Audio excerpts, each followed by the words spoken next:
Ako si Melanie Genesio at ito ang aking output number 2. Sa panahon ngayon, maraming batas ang nagbabawal sa tradisyonal na pagdidisiplina. Para sa ilan, tinuturing nila itong pang-abuso at minsan totoo naman talaga. May mga bata talagang inaabuso ng mga matatanda at hindi naman talaga tama yun. Pero para sa akin bilang isang dumaan sa kabataan at nakaranas ng pagdidisiplina, halimbawa na lang kapag hindi kami sumusunod sa utos o kaya sumasagot-sagot pa kami o kaya naman may mali kaming nagawa, napapalo talaga kami. Minsan pa nga pinapaluhod kami sa munggo habang may nakapatong na telephone directory sa magkabila naming kamay. Naiintindihan ko na paraan yun ng lola ko para itama kami at turuan ng disiplina. Kung tutusin kahit hindi man ganun kabigat ang kasalanan ng mga bata nun, pero matindi talagang magdisiplina yung mga matatanda. At makikita mo naman na mas maraming bata nun ang disiplinado at may respeto sa matatanda.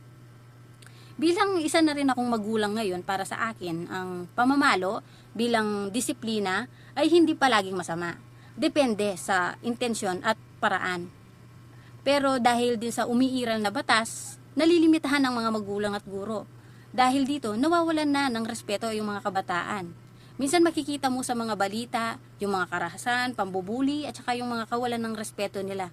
Dahil alam nila, protektado sila ng batas. Nagiging matapang sila na gumawa ng mali. At nakakabahala yun.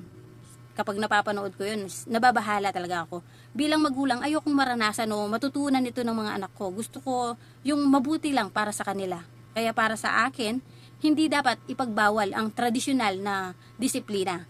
Mahalaga ang pag-aaral sa mga umiiral na batas para maprotektahan ng karapatan ng bata, pero huwag alisin ang mahalagang papel ng magulang at guro sa pagtutuwid at paggabay sa kanila. Yun lamang po, maraming salamat.